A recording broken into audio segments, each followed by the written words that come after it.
ओम शांति। कर्म, समय और 84 जन्मों का रहस्य। कर्म, समय और 84 जन्मों का रहस्य।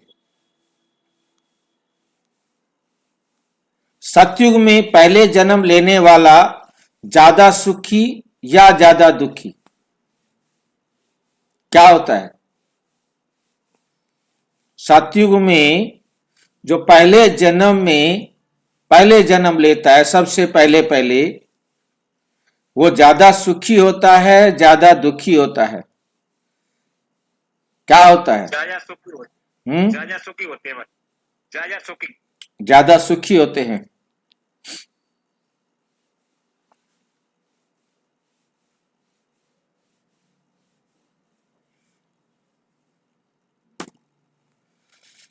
सतयुग में पहला जन्म लेने वाला ज्यादा सुखी या ज्यादा दुखी। कर्म, समय और 84 जन्मों का रहस्य।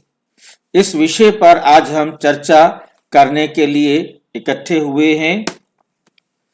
डिस्क्लेमर है कि ये वीडियो प्रजापिता ब्रह्मा कुमारी ईश्वरीय विश्वविद्यालय द्वारा प्रदत्त ईश्वरीय ज्ञान, साकार एवं अव्यक्त मूल्यों पर आधारित है। इसका उद्देश्य किसी धर्म, व्यक्ति या मान्यता का खंडन नहीं, बल्कि कर्म, समय और जन्म के गणित को स्पष्ट करना है। दर्शक इसे आध्यात्मिक अध्ययन एवं आत्मा के गणित का चिंतन के रूप में ग्रहण करें। एक साधारण सा प्रश्न, लेकिन गहरा भ्रम। उसमें भ्रम बहुत गहरा है। प्रश्न बहुत साधारण है, परंतु उसके अंदर भ्रम भरा हुआ है। इस प्रश्न के द्वारा हमने उस भ्रम को निकालना है। बहुत बार क्लास में, कमेंट में या मन में यह प्रश्न उठता है, जो आत्मा सतयुग में सबसे पहले जन्म लेती है, उसने तो ज्यादा सुख भी पाया, ज्यादा समय उसने पाठ बजाया, तो उसने दुख भी ज्यादा पाया। सुख भी उसने ज्यादा पाया, तो उसने दुख भी ज्यादा पाया। क्या लगता है आपको? क्योंकि ज्यादा समय इस संसार में रही, उसने सुख भी ज्यादा ले लिया और उसके बाद दुख भी ज्यादा लिया। और जो देर से लेती है, उसका सुख भी कम और दुख भी कम। उसका सुख भी कम और दुख भी कम। क्योंकि थोड़ी देर के लिए आई, उसने सुख भी कम लिया तो उसने दुख भी कम लिया। क्योंकि उसको हर एक आत्मा को 4 अवस्थाओं में से तो गुजरना ही गुजरना है ना।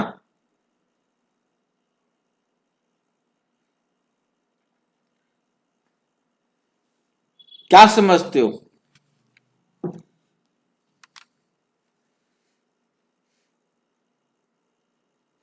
ये बात ठीक है या गलत है?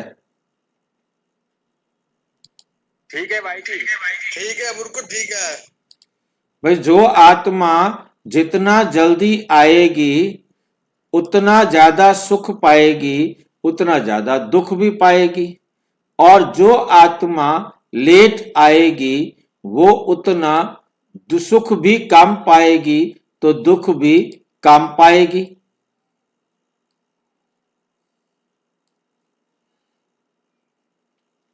इसमें किसी प्रकार का कोई भ्रम, कोई डाउट है क्या? नहीं। तो क्या ये ठीक है आज का विषय? आप कह रहे ठीक है, तो आज का विषय कर्म, समय, जन्म का ईश्वरीय गणित, जिसे समझे बिना न्याय समझ में नहीं आएगा, नहीं आता। कर्म, समय, जन्म का ईश्वरीय गणित, ये तीन बातें हमको समझनी, इन तीनों का क्या हिसाब है, ये जब जिसको समझ में आ जाएगा वही जो है ना न्याय को समझ सकता है। सबसे पहले एक आधार स्पष्ट करें, सुख दुख का माप क्या है? कैसे पता लगता है कि ये सुख है और ये दुख है? सबसे पहले हम इसकी चर्चा करेंगे। कौन बताएंगे? कैसे पहचान सकते हो आप सुख क्या होता है और दुख क्या होता है? कैसे नापते हो आप सुख और दुख को? ये सुख है, ये दुख है, ये कम है, ये ज्यादा है, कैसे मापा जाता है? सुख दुख को हम कैसे मापते हैं? वर्षों से, इतने सालों से दुख या इतने सालों से सुख मिल रहा है, या घटनाओं से, या अनुभूति से। तीन बातें हैं, वर्षों से, घटनाओं से, या अनुभूति से। कैसे मापा जाता है सुख व दुख?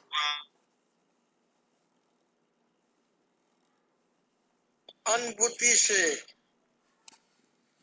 साकार मुरली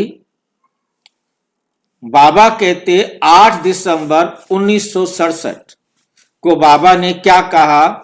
सुख दुख कर्मों का फल है।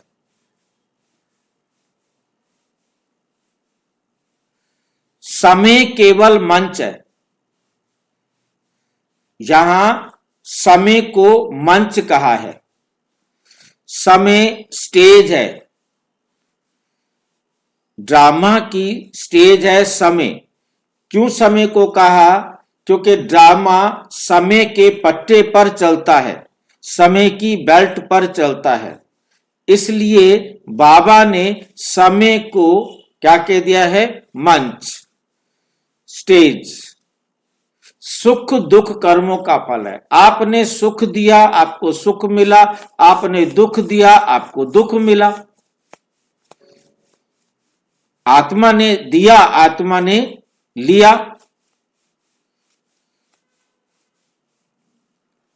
इसका अर्थ समय दोषी नहीं, जन्म क्रम दोषी नहीं। एक है क्रम, क्रम माना नंबर, जन्म क्रम भी दोषी नहीं, कर्म ही कारण है। मेन कारण कौन है? कर्म ही कारण है। आपने जन्म 10 लिए, किसी ने जन्म 20 लिए, किसी ने जन्म 40 लिए, किसी ने 80 लिए या 84 लिए। मेन बात तो यह है कि आप आत्मा परम धाम से आई, जब भी आई, चाहे आप सतयुग में आए, चाहे आप त्रेता में आए, चाहे द्वापुर में आए, चाहे कलयुग में आए, जब आए तो आकर के आपने जो कर्म किया, आपने किसी को सुख दिया या दुख दिया, या किसी के द्वारा आपने सुख लिया या दुख लिया, दो ही बातें होंगी। या तो आप सुख और दुख किसी को दोगे, और या आप किसी से सुख या दुख लोगे, क्योंकि जो भी आपने दिया है वो आपको लेना है। तो इसमें समय का तो कोई दोष है ही नहीं, और क्रम का भी दोष नहीं है, किसी ने जन्म कम लिए हैं या ज्यादा लिए हैं। दोष किसका है? कर्म ही कारण है। जो कर्म आपने किया उस कर्म का फल आपको लेना है, उस कर्म का फल आपको लेना है। सतयुग में पहले जन्म का सही अर्थ, पहले जन्म का सही अर्थ क्या है? बीके ज्ञान अनुसार सतयुग में सभी सुखी हैं, वहां दुख नाम मात्र भी नहीं। सतयुग में सभी सुखी हैं, वहां दुख नाम मात्र भी नहीं। मुरली है 21 जनवरी 1969। सतयुग में दुख का नामो निशान नहीं है। सतयुग में दुख होता ही नहीं। सब सुख देते हैं और सब सुख लेते हैं। देते भी सुख है तो लेते भी सुख है। सतयुग में दुख का नामो निशान ही नहीं होता है। तो प्रश्न, अगर दुख ही नहीं है तो ज्यादा दुख कहां से आया? वहां सुख है तो सुख ही मिलेगा। जो हम दे रहे हैं वही हम ले रहे हैं। उत्तर, दुख सतयुग में नहीं, कलयुग के अंत में भोगा जाता है। दुख कलयुग के अंत में भोगा जाता है। 84 जन्मों का नियम, पहले आने वाला पहले जाएगा, ये नियम है क्या? क्या है नियम? 84 जन्मों का नियम, पहले आने वाला पहले जाएगा क्या? मुरली, भाई जी सभी हाँ बोलो, साथ जाएंगे भाई जी। क्या हुआ? सभी साथ जाएंगे। सभी एक साथ जाएंगे। ये भक्ति मार्ग के हिसाब से, भक्ति मार्ग के बच्चों को बाबा समझा रहे हैं, जो पहले आता है वही पहले जाता है।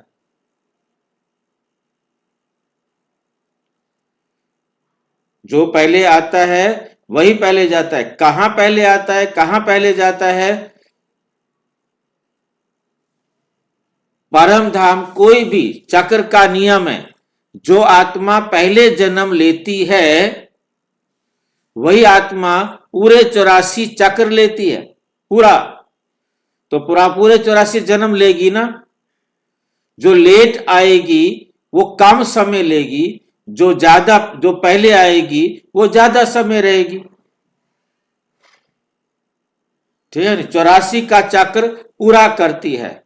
तो ये जो बात आती है पहले वाली, ये भक्तों वाली बात उठाई गई है। वास्तव में बात क्या है? सभी आत्माएं आती अलग अलग हैं। यहां पर हमें बहुत अच्छी तरह से समझना है कि सभी आत्माएं आती अलग अलग हैं, परंतु जाति एक साथ है। जाति एक साथ है। कोई भी पहले या पीछे नहीं जा सकता। आने में लेट होगा। क्यों? इस बात को समझना है। इस बात को पहले समझना है, क्यों ऐसा होता है। तो हम देख रहे हैं हमारे सामने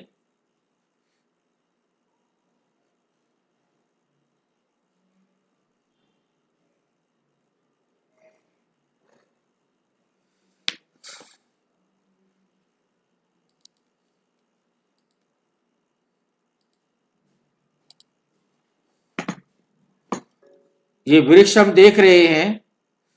अब इसमें आने के लिए, कल्प वृक्ष में आने के लिए सभी आत्माएं, सतयुग में थोड़ी सी आत्माएं आती हैं। कितनी आत्माएं आती हैं? इसके लिए मैं समझता हूं ज्यादा इजी रहेगा सीढ़ी वाले चित्र पर आपको समझाया जाए। उसमें संख्या से, जन्मों से आपको समझ में आएगा।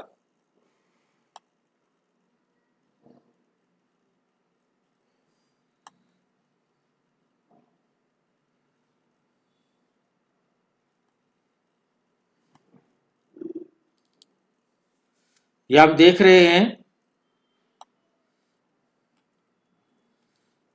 अब जो आत्मा सबसे पहले सतयुग में आएगी, जो आत्मा सबसे पहले सतयुग में आएगी,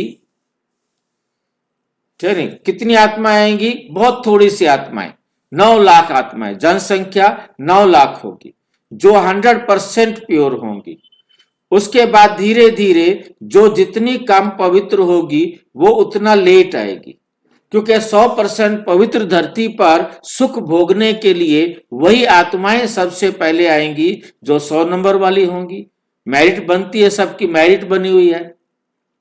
और जो आत्मा जितने कम नंबर वाली होगी उतनी देर से आएगी, मतलब त्रेता के अंत तक 75% वाली आत्माएं, जिनके 75 से ज्यादा अंक है, वो आत्माएं त्रेता के अंत तक आ जाएंगी।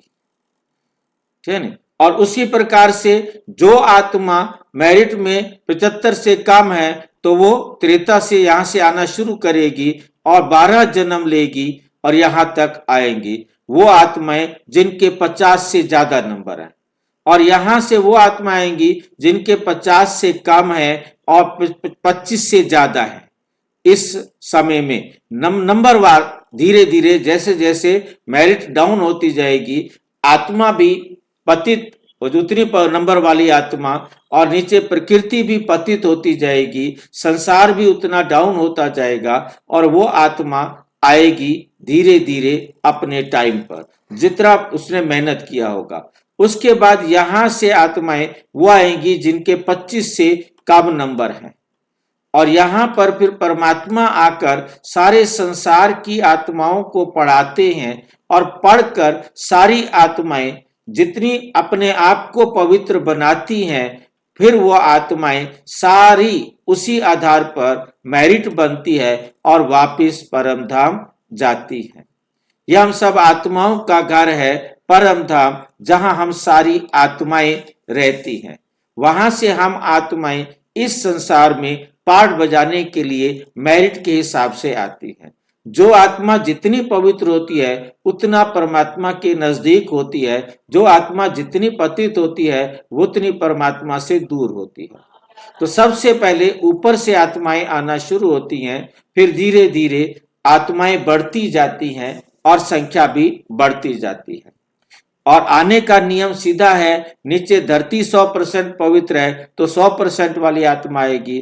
धरती यदि 80% पवित्र है तो 80 वाली आत्मा आएगी। 30 पवित्र है तो 30 वाली। जितनी पवित्रता धरती की होगी उतनी पवित्रता वाली आत्मा परम धाम से नीचे आएगी। ये बात हमें बहुत पहले अच्छी तरह से समझ लेना चाहिए कि आत्माओं के आने का समय, आने का नियम क्या है, किस आधार से आत्मा इस संसार में पार्ट बजाने के लिए आती है। दूसरी बात हमको बहुत अच्छी तरह समझ लेनी है कि जो आत्मा एक बार परम धाम से इस संसार में पार्ट बजाने के लिए आ गई, अब वो बीच में वापस नहीं जा सकती। चाहे वो सतयुग में आए, चाहे त्रेता में आए, चाहे द्वापर में आए, चाहे कलयुग में आए, सारी आत्माएं एक साथ ही घर जाएंगी। उसका सीन ये नीचे दिखाया है। जब सारी आत्माएं पतित हो जाती हैं, सारे धर्म पतित हो जाते हैं, कलयुगी तमो प्रधान सृष्टि हो जाती है। पुरानी तमो प्रधान सृष्टि का विनाश कैसे होगा? ये बम्स और मिसाइल के द्वारा होगा। जो हम अब देख रहे हैं ये सब चलने वाले हैं, ये सब चलेंगे और सारी सृष्टि का क्या होगा? विनाश होगा। जो विनाश हम आज के टाइम में पूरी दुनिया के अंदर देख रहे हैं, जो थोड़ी बहुत कसर है वो भी पूरी होने वाली है। अभी सारी पुरानी तमो प्रधान कलयुगी दुनिया, सारी की सारी आत्माएं एक साथ घर जाएंगी।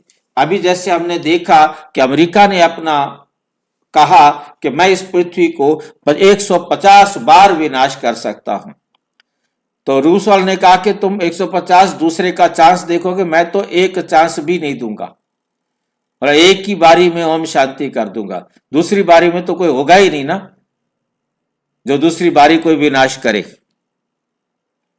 तो हमें बहुत अच्छी तरह से समझ लेना है कि विनाश के साधन इतने तैयार है और सारी आत्माएं एक साथ घर जाती हैं। कोई भी आत्मा एक सेकंड पहले नहीं जाती। ये हमें बहुत अच्छी तरह अपनी बुद्धि के अंदर समझ लेना है।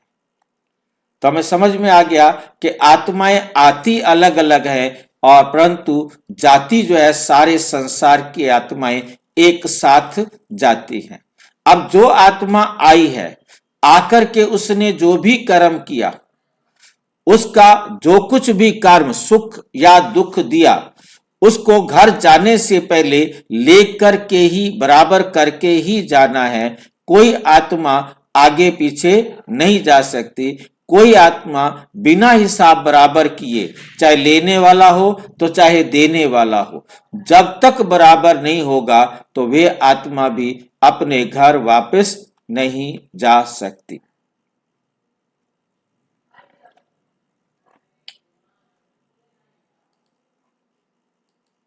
तो चक्र का नियम हमें समझ में आ गया होगा। आत्मा पूरे 84 जन्मों का चक्र पूरा करती है। किसके 60 जन्म है, कि जितना लेट आएगी उसके जन्म उतने कम होंगे, तो सुख का अनुभव भी ज्यादा वर्ष तक का लेगी और पतन का अनुभव भी ज्यादा समय तक करेगी। ऐसा समझा जाता है कि वे आत्मा यदि सुख का पार्ट ज्यादा बजाएगी तो दुख का पार्ट भी ज्यादा बजाएगी। परंतु यदि हम ध्यान से देखेंगे तो हमें बहुत अच्छी तरह समझने के लिए मिलेगा कि जो आत्मा चाहे कभी भी आएगी, उसे सुख व दुख उतना ही मिलना है जितना उसने किसी को दिया है, क्योंकि लेना और देना बराबर करके ही घर जाना है। तो यहां हम इस झाड़ के अंदर, कल्प वृक्ष के चित्र के अंदर हम अच्छी तरह इसे समझने का प्रयास करेंगे। जो आत्मा, बहुत ध्यान से देखेंगे, हर आत्मा को, जो आत्मा आ गई है, हर आत्मा को 4 अवस्थाओं में से गुजरना है। 1 2 3 4, 4 अवस्थाओं में से गुजरना है। पहली अवस्था है सतयुग। यह है सतयुग। आप देख रहे हैं, जब धरती पर स्वर्णिम दुनिया होती है तो यहां पर आत्माएं 9 लाख से लेकर 2 करोड़ तक होती हैं। जनसंख्या बढ़ते बढ़ते 9 लाख से शुरू होती है और 2 करोड़ तक आत्माएं यहां तक आ जाती हैं। धीरे धीरे जनसंख्या 2 करोड़ हो गई है।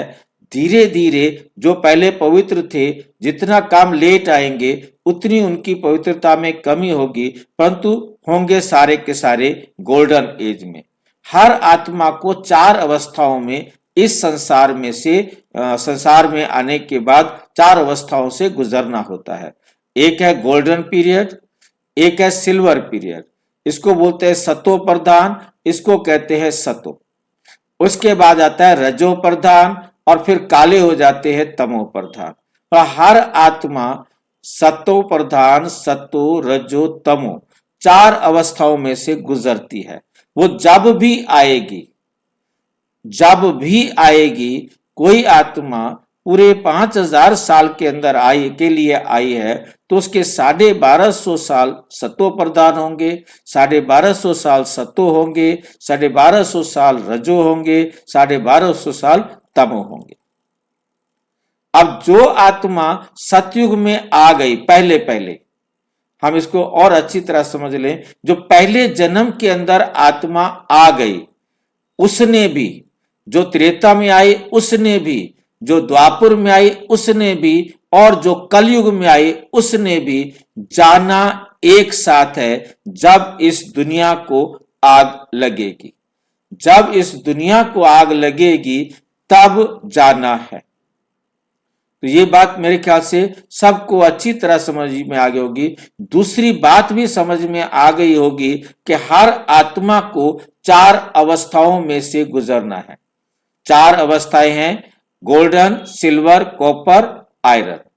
चाहे वो, जैसे इब्राहिम को देख रहे हम, इब्राहिम यहां आता है द्वापर में, इब्राहिम की शाखा चलती है तो इब्राहिम भी 4 अवस्थाओं से गुजरता है, गोल्डन, सिल्वर, कॉपर, आयरन, सतो प्रधान, सतो, रजो, तमो। क्राइस्ट आएगा तो वो 2000 साल के लिए आए, तो उसके भी 500 साल गोल्डन होंगे, 500 साल सिल्वर होंगे, 500 साल कॉपर होंगे, 500 साल आयरन हो जाएंगे। शंकराचार्य 1400 साल के लिए आया, 1500 साल के लिए आया है, तो उसे जो है ना, उसके 4 हिस्से कर दो, मतलब 350, 350, 350। इसी प्रकार गुरु नानक 500 साल के लिए आया है तो 125 साल उसका सतो प्रधान होगा, 125 साल सतो होगा, 125 साल रजो होगा, 125 साल तप होगा।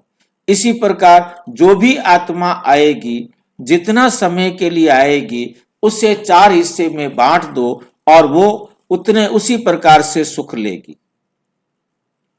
अब हमें मेरे ख्याल से ये बात सबको समझ में आ गई होगी। अब हम समझ सकते हैं कि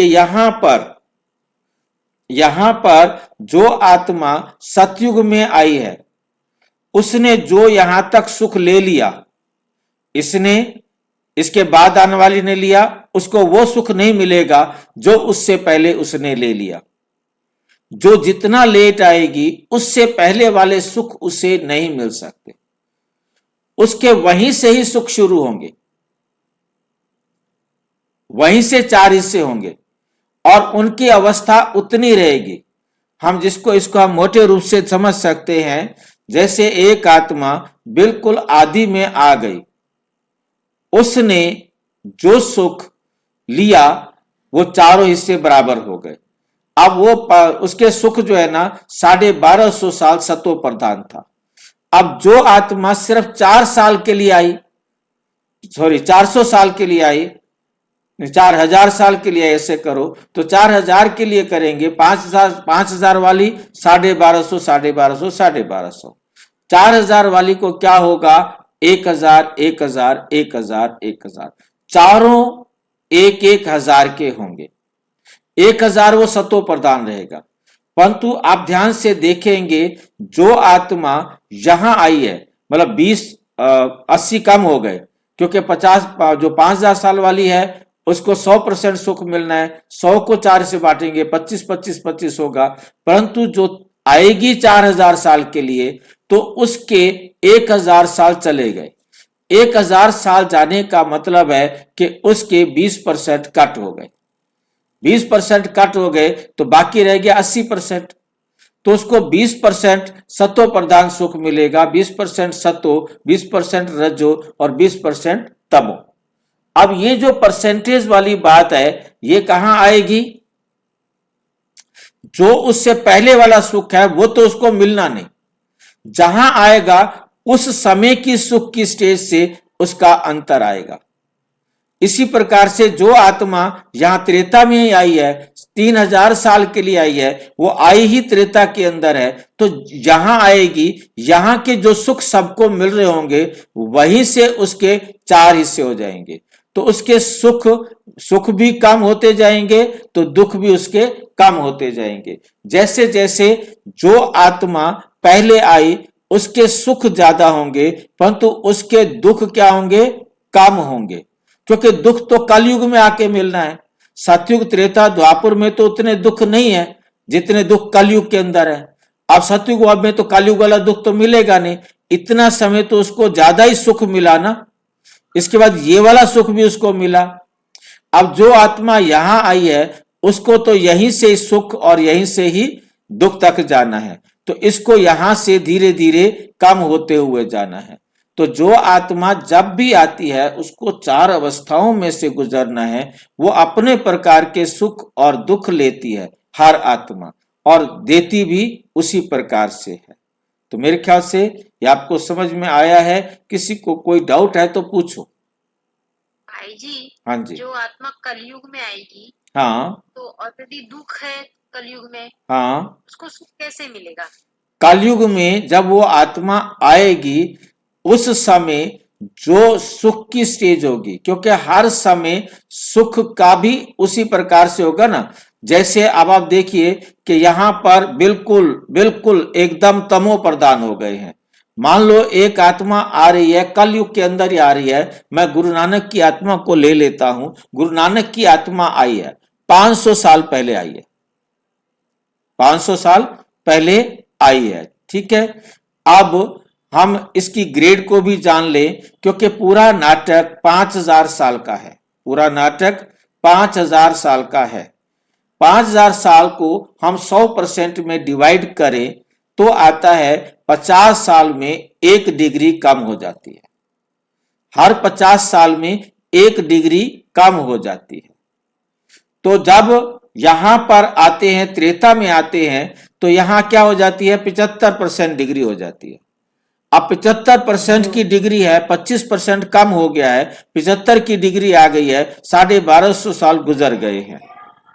अब जो आत्मा यहां आई है, अब इस समय जो सुख है उसके लिए तो वही सुख है ना, वही हाईएस्ट सुख है ना, क्योंकि उसने हाईएस्ट मेरिट यहां पर इतनी प्राप्त की है, तो आगे उसका गिरना शुरू होगा।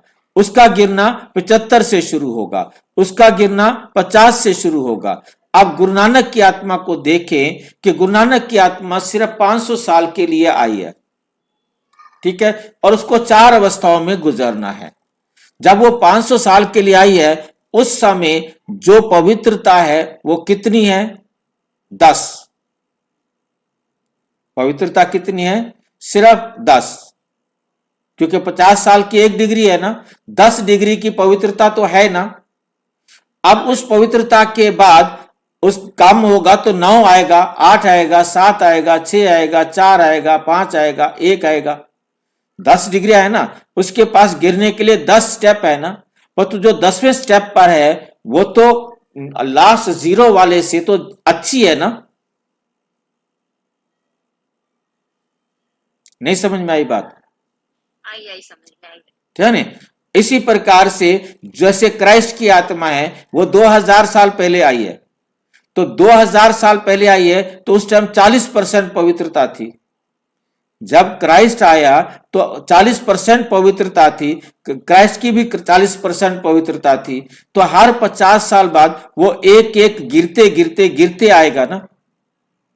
उसके लिए तो वही सबसे हाईएस्ट है, 40% हाईएस्ट है उसकी। क्राइस्ट के लिए 50% हाईएस्ट है, क्योंकि ये 2500 साल पहले आया। और जो उससे पहले जो आए, जो जितना पहले आया है उसकी हाईएस्ट पीक वही है, और वो हर 50 साल बाद एक एक डिग्री कम होता आएगा। तो अब हम समझ में आ रहा होगा आपको कि जो आत्मा जब भी आएगी वहां से उसने गिरना शुरू करना है, चाहे वो 20% वाली आत्मा है, चाहे 40% वाली आत्मा है। जब वो आएगी उस समय की जो अच्छाई होगी, जितना सुख होगा, वो लास्ट में तो नहीं होगा ना। तो जो सतयुग में शुरू शुरू में आई उसने यहां भी सुख देखा, यहां भी सुख देखा, यहां भी सुख देखा। उसके बाद जो जितना लेट आई उसने वहीं के हिसाब से अपना सुख लिया, परंतु जो जितना पहले आई उसने सुख उतना ज्यादा लिया, कम दुख जो है ना उतना कम लिया। ये नहीं है कि जो लेट आई है उसने सुख भी कम लिया है तो दुख भी कम लिया, नहीं। उसके सुख और दुख का जो स्टैंडर्ड है वो अलग है। जो सतयुग में आएगी उसके सुख और दुख का स्टैंडर्ड अलग है। डाउट है तो और पूछिए।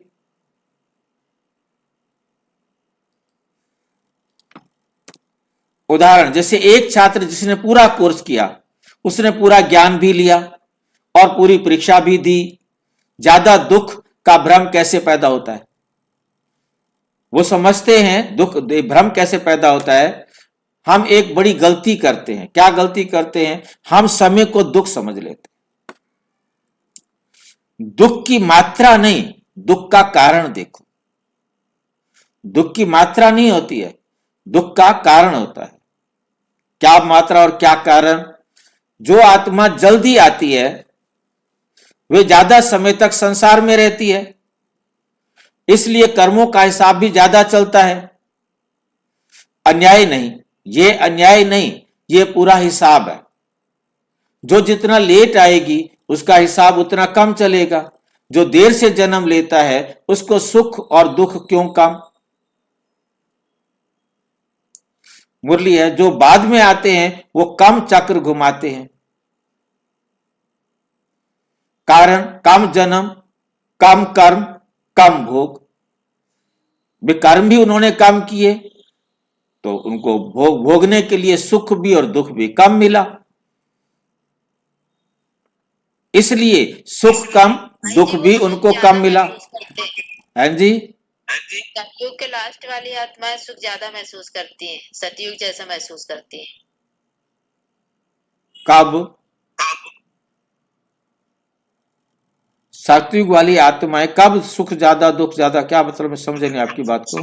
जब कलयुग में आती है जो आत्माएं उनको सुख भी लगता है सतयुग जैसे। हाँ, उसके लिए तो आप ये जो हम जो जब आएगा उसको अपने उस लेवल वाला सुख मिलेगा ना, सात्विक वाला सुख तो उनको नहीं मिलेगा ना, वो उसी को सुख समझेंगे ना। जी भाई जी। ठीक है ना, जैसे शराबी है वो शराब पीने में सुख समझता है, क्योंकि हाँ, तमो प्रधान दुनिया है, उनको दुख में भी सुख दिखाई देता है। तो ये तो महसूस करने की बात है ना, समझने की बात है। कोई दुख को भी सुख समझते हैं, उनका पार्ट है। उदाहरण, दो लोग, एक ने 100 किलोमीटर पैदल चला और दूसरा 40 किलोमीटर, थकान किसको ज्यादा होगी? जिसने ज्यादा चला। क्या यह ईश्वरीय न्याय है? अव्यक्त मूल्य ड्रामा न्याय युक्त है, असमान नहीं।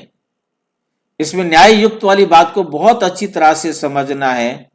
चाहे कोई सतयुग में आया है, चाहे कोई त्रेता में आया है, चाहे कोई द्वापुर में आया है, चाहे कोई कलयुग में आया है, उसने जितना किसी को सुख दिया है उतना उसको जाने से पहले मिलना है। जाने से पहले मिलना है। तो दुख दिया है तो जाने से पहले मिलना है। दिया है तो मिलना है, लिया है तो भी मिलना है।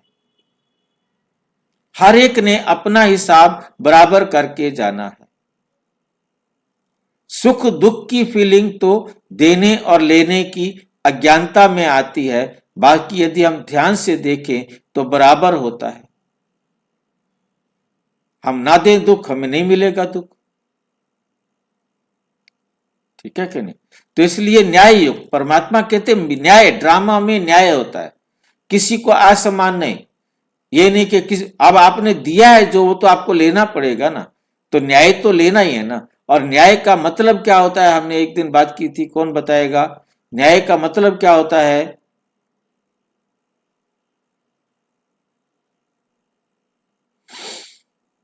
न्याय का मतलब होता है दोनों आत्माएं खुश होती है। न्याय में दोनों आत्माएं खुश होती हैं। अन्याय में एक खुश होती है, एक दुखी होती है।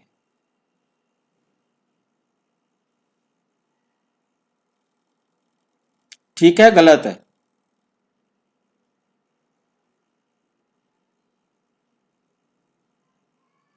ठीक है भाई जी। यदि ये दोनों को समझ में आ जाए कि मेरे साथ न्याय हुआ है, बस दुखी होने की क्या बात है फिर?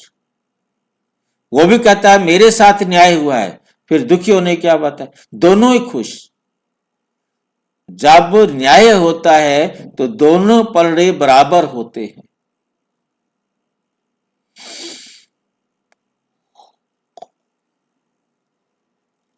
तभी न्याय होता है। उसको जितना उसने दिया था उतना उसको मिल गया, दोनों का हिसाब बराबर, कम अधिक नहीं हो सकता।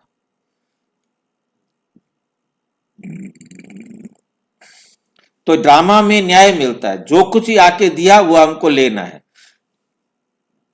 ईश्वर ना किसी को विशेष सुख देता है, ना किसी को विशेष दुख देता है। सब कुछ स्वयं आत्मा के कर्मों का परिणाम है। परमात्मा ना किसी को दुख देते हैं और ना ही किसी को सुख देते हैं। सब कुछ उनके, हर आत्मा के अपने कर्मों का परिणाम है। चाहे लेट आए हैं, आप कर्म अच्छे करो और नेचुरल है कि आपको क्या मिलेगा? सुख मिलेगा। महत्वपूर्ण बिंदु, सुख दुख मात्रा नहीं गुणवत्ता है। अल्पकालीन सुख भी अगर श्रेष्ठ हो तो वे महान है। थोड़ी देर का भी सुख मिले और वो अच्छा सुख हो तो वो भी क्या है? महान है।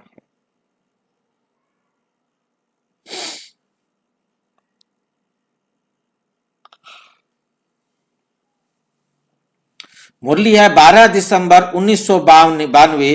अल्पकालीन सुख भी अल्पकालीन सुख भी अगर श्रेष्ठ हो तो वो महान है। थोड़ी देर का भी सुख मिल जाए ना, वो बहुत अच्छा हो तो भी वो महान है। देर से जन्म लेने वाला कम वर्षों का सुख पाता है, लेकिन वे भी शुद्ध होता है। वो भी जब घर जाता है तो हिसाब किताब बराबर करके जाता है। शुद्ध होना माना घर जाने से पहले कार्मिक अकाउंट बराबर, जो किसी से लिया था उसको दे दिया, हिसाब बराबर हो गया, तभी न्याय होता है। पहले जन्म लेने वाला दीर्घकालीन सुख पाता है, लेकिन अंत में पतन भी उतना गहरा। पतन तो सबको बराबर जाना है, और लास्ट में सबको मुक्ति मिलती है तब जब हिसाब बराबर होगा। चाहे हिसाब बराबर होगा। जैसे जैसे इस समय तमो प्रधान आत्माएं हैं, उनका हिसाब एक दूसरे के साथ बड़ा कैड़ा है। वह हर एक अपने अपने हिसाब से उसको श्रेष्ठ समझता है।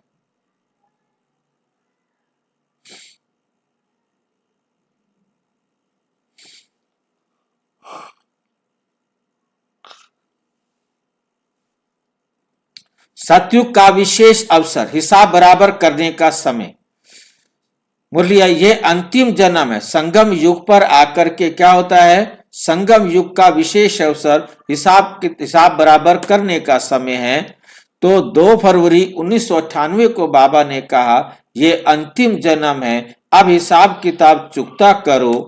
अभी दुख बढ़ाने का नहीं, कर्मातीत बनने की बात का समय। सबको कर्म से परे जाना है, कोई कर्म नहीं होगा, ऐसी दुनिया में हमको जाना है।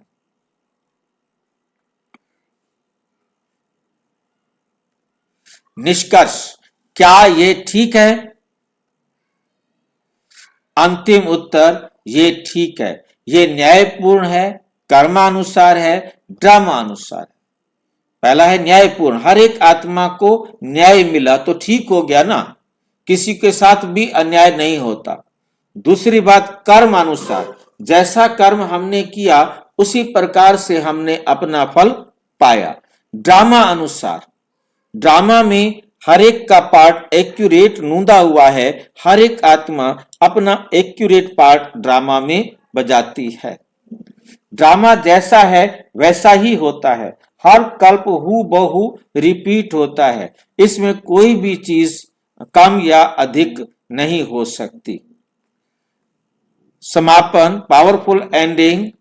पहले जन्म लेना सौभाग्य है, क्योंकि उसे पूरा सुख मिलता है, उसे पूरा सुख मिलता है, और पूरा हिसाब चुकता करने का अवसर भी, पूरा हिसाब चुकता करने का अवसर भी।